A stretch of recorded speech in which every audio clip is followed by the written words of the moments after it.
कैसे हैं आप सभी लोग। मैं हूं प्रवेश पारदी, बिजनेस कंसल्टेंट बड़ा बिजनेस। क्या आप में से कोई ऐसा है जो देश के लिए कुछ ग्रोथ करना चाहता है, मतलब देश की ग्रोथ में कंट्रीब्यूट करना चाहते हैं? क्या आप में से कोई ऐसे लोग हैं जो चीज़ों को डिफरेंट वे में करना चाहते हैं? क्या आप में से ऐसे कोई लोग हैं जो डिफरेंटली चीज़ों को करना चाहते हैं या कुछ डिफरेंट क्रिएट करना चाहते हैं? अगर आप तीन कैटेगरीज में आते हैं तो मतलब ये है कि आप आगे एंटरप्रेन्योर बनना चाहते हैं और एक अपना स्टार्टअप खोलना चाहते हैं। तो आज का हमारा जो वीडियो है उसमें हम डिस्कस करने वाले हैं स्टार्टअप्स के बारे में। कुछ देखेंगे कि फैक्ट्स क्या स्टार्टअप्स के बारे में, फैक्ट्स है इंडिया से रिलेटेड, फिर आपको क्या आइडियाज़ का ध्यान रखना चाहिए और उसके बाद कौन कौन सी ऑर्गेनाइजेशंस है जो यहाँ पे आपको हेल्प कर सकती है। तो चलिए अगर कुछ स्टैट्स के बारे में देखा जाए तो इंडिया टॉप की वो 5 कंट्रीज में आता है जहाँ पे हर साल सबसे ज़्यादा स्टार्टअप्स बनते हैं।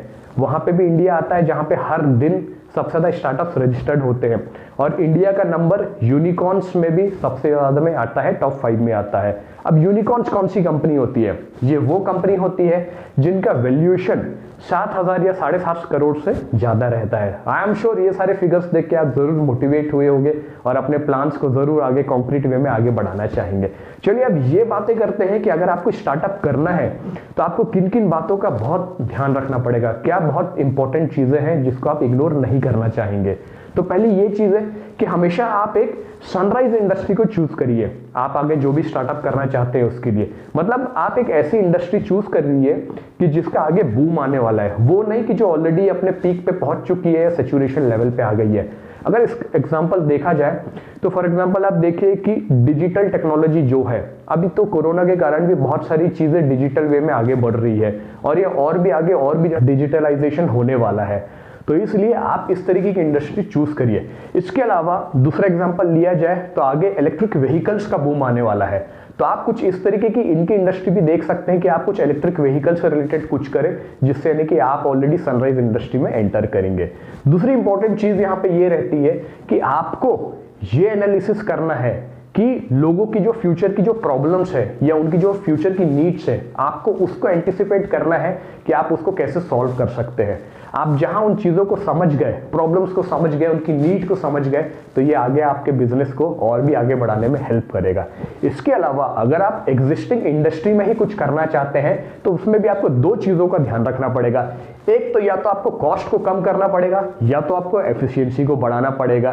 तो ये है कुछ पॉइंट्स जो आपको बहुत ज़्यादा ध्यान से आगे लेके बढ़ना चाहिए। इसके अलावा जो और भी बहुत सारी चीज़ें हैं वो ये है कि आप कोई भी अपना स्टार्टअप करने से पहले बहुत एक डीप मार्केट रिसर्च करिए, इंडस्ट्री के बारे में जानिए और पूरा एक प्लान तैयार करिए, क्योंकि फैक्ट्स ये भी कहते हैं कि 90% स्टार्टअप्स जो स्टार्ट होते हैं वो पहले के 5 साल में फेल हो जाते हैं और जो बचे 10% रहते हैं वो आगे के 5 सालों में फेल हो जाते हैं। तो मान के चलिए मतलब 95% स्टार्टअप्स ऐसे रहते हैं कि जो आगे के 5 सालों के अंदर यानी कि फेल हो जाते हैं। तो अगर आपको वो सब स्टार्टअप्स में नहीं आना है, आपको और आगे ग्रो करना है, आपको भी एक यूनिकॉर्न बनना है, तो आपको अच्छे से मार्केट रिसर्च करना पड़ेगा, अच्छे से अपना बिजनेस आइडिया, बिजनेस प्लान को आगे लेके चलना पड़ेगा। अब हम बातें करते हैं कि यहाँ पे कौन सी ऐसी ऑर्गेनाइजेशन से स्कीम्स है जिससे आपको फायदा हो सकता है। तो पहला एक है कि स्टार्टअप इंडिया स्कीम है, इसके लिए आपको जरूर रजिस्ट्रेशन करवा लेना चाहिए। इसकी क्या क्या जरूरतें रहती है रजिस्ट्रेशन के लिए वो अब हम बातें करते हैं। पहला तो ये है कि आपकी ये सोल कंपनी होना चाहिए, मतलब कोई भी सिस्टम कंसर्न कंपनी नहीं होना चाहिए, एक फ्रेश ऑर्गेनाइजेशन होना चाहिए। दूसरी ऑर्गेनाइजेशन आपकी 10 साल के अंदर रहनी चाहिए, 10 साल से पुरानी नहीं होना चाहिए। तीसरी आपका टर्नओवर जो भी है 100 करोड़ के ऊपर नहीं होना चाहिए। चौथी ये है या तो ये LLP होना चाहिए, पार्टनरशिप होना चाहिए या तो प्राइवेट लिमिटेड होनी चाहिए। और पांचवी सबसे इंपॉर्टेंट ये है कि आपको इसमें कुछ ना कुछ इनोवेटिव या स्केलेबल फैक्टर रखना पड़ेगा, चाहे वो प्रोडक्ट हो, चाहे वो सर्विसेज हो या चाहे वो प्रोसेस हो। इन तीनों को लेके आपको कुछ ना कुछ उसमें इनोवेशन करना पड़ेगा, तब आप ये स्टार्टअप इंडिया स्कीम में रजिस्टर्ड हो सकते हैं। अब आप यहाँ रजिस्ट्रेशन कैसे कर सकते हैं? आप ऑनलाइन इनकी गवर्नमेंट की जो वेबसाइट है वहां पे रजिस्ट्रेशन कर सकते हैं, लिंक डिस्क्रिप्शन में है, वहां पे आपको मिल जाएगा।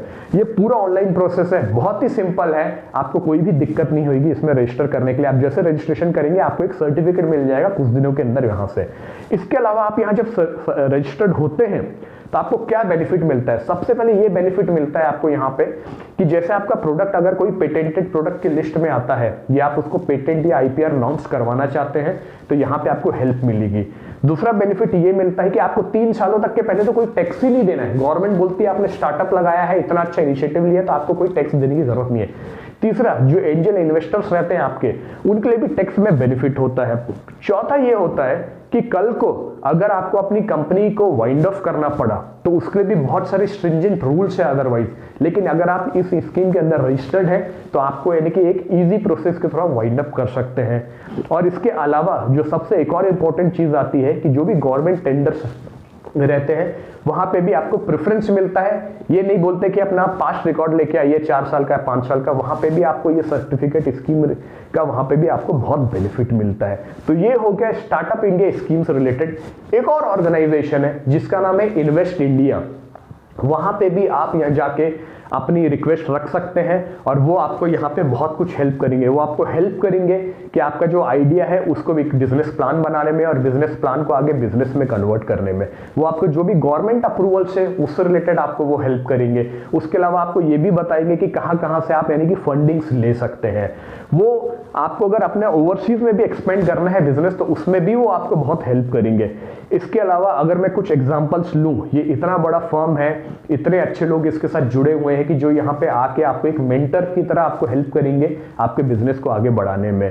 Foxconn, air Asia, Amazon, MI, IKEA, ये सारी वो कंपनीज है जिसको इंडिया में लाने में इस ऑर्गेनाइजेशन का बहुत बड़ा हाथ है। तो इसके अलावा और भी बहुत सारी डिटेल्स आपको इन दोनों वेबसाइट के अंदर मिल जाएगी। इन्वेस्ट इंडिया का भी डिस्क्रिप्शन मैंने लिंक में डाला हुआ है, आप जाके वहां से बहुत सारी इंफॉर्मेशन देख सकते हैं। इसके अलावा आपको अगर बिजनेस से रिलेटेड और भी बहुत सारी चीजें जानना है, A to Z, सेल्स से लेके मार्केटिंग से लेके ऑपरेशन से लेके HR से लेके, तो आइए जुड़िए हमारे साथ। हमारा लाइफ टाइम मेंबरशिप बनिए बड़ा बिजनेस के कोर्सेज का, और यहाँ पे आपको हमारे 70 बिलियनर्स सिखाएंगे कि कैसे एक बिजनेस को बड़ा बिजनेस बनाना है, आपको राइट डायरेक्शन में कैसे लेके जाना है। तो है कि नहीं, बहुत सारी अच्छी बातें यहाँ पे। तो जुड़े रहिए हमारे साथ। आज की वीडियो में इतना ही, मिलेंगे नए वीडियो में नए टॉपिक के साथ में। तब तक के अपना ध्यान रखिए, सुरक्षित रहिए।